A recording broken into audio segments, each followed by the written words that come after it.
What's going on, guys? My name is Jake, and welcome back to Gax Reviews. So, we've already talked about two movies this weekend. I got reviews for The Old Guard and Palm Springs, both up on my channel. If you haven't checked those out, I got links in the description below for you to watch that, as well at the top of the screen there. See a little link there you can click on if you haven't. We're going to talk about a brand new horror film. It's been a while since we've seen a horror film. This one is a little indie film called Relic that came out, and the buzz started growing and growing and growing towards this as really being the next standout horror film. We're going to talk about that. Is this the next standout horror film? Let's get right into this. Before we get started, I want you guys in the comment section below. Let me know what's your favorite horror film. And yeah, let's get started. So Relic. When a family hears that their grandma has not left their house in over a week, a mother and daughter go to explore and learn that their grandma might not be the same as they once knew. So yeah, like I said, we really haven't gotten a horror film in a long time. And obviously that's because the way that the world is right now, we're kind of limited on a lot of things that we have. But I love horror. And not probably a lot of you guys don't know this, but horror is my favorite genre.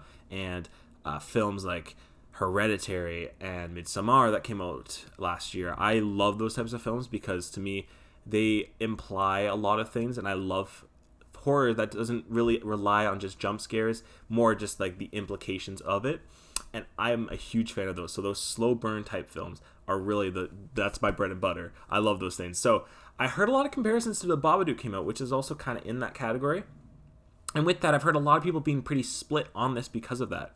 And going in, or coming out of this film rather, I think that this film is kind of similar to The Babadook, but not really. Like, both handle a very tough subject matter, deteriorating mental health, but I think Relic handles it in a very interesting way where they don't just show it with the grandma, who's this character that is experiencing that, but they also do it with the house too. So around the house you see some mold, and you see it kind of just like infecting the house as it goes on, and you notice that stuff as the movie progresses. And that was really cool to me because you could just see that natural tension building, and that's what this film is. It doesn't really rely on supernatural. There is some elements of that. I'm not going to spoil the film because this is a spoiler-free review, but it relies more on naturally built tension, which I liked a lot more. And because of that, it is a lot more slower paced, and it doesn't really reveal all of its secrets to you in the first half, which I really liked. It kind of had you guessing for the most bit, and I like that about films. I like when the filmmakers don't really show you everything and then they leave stuff to the end, little tidbits. And this is a first-time director. Natalie Erica James directed the hell out of this. This is a great first debut for her. And really, to me, she encompassed a lot of what I loved about horror films in here. The problem that I had with Relic, however, is that this is a lot more of a metaphorical film, right? And I don't have a problem with that, but I feel like it didn't hit as well as it could have. And that is disappointing to me because, like I mentioned, I love all that stuff, but I feel like there's just a point where the film flips, and I wasn't on board as I felt like I was from the beginning. I still think the actors were really good in this, and they have a lot of expressive emotions throughout.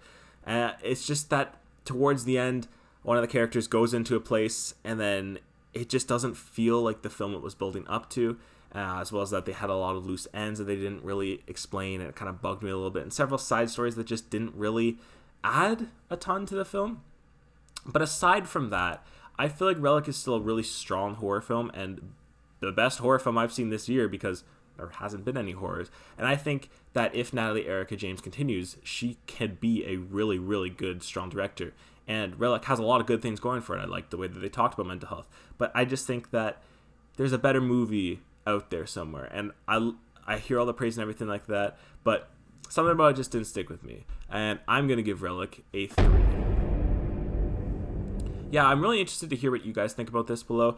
Again, this isn't super in-depth as it could have been because there's really not a lot that I can talk about without spoiling it. I might be interested in doing a spoiler review if you guys are interested, but if you haven't heard of this, I applaud you guys to all check this one out. I think it's worth the time to explore because everyone's been reacting so differently to it, and I'd be really interested to hear what you guys think. But yeah, that's my review of Relic. We got 2 more films coming for you guys. We got Greyhound and First Cow, so expect those coming up this week. And that about wraps up this video. If you guys could leave a like, that really would help me out. As well, subscribe if you haven't already for more movie reviews. I got another little thing coming out this week for you guys. I'm not going to spoil it, but it's going to come out for Super Saturday, and I'm really excited for that one. Yeah, things are booming right now. I'm excited for the future of this channel. That about wraps up. I'll see you guys in the next one. Thanks for watching.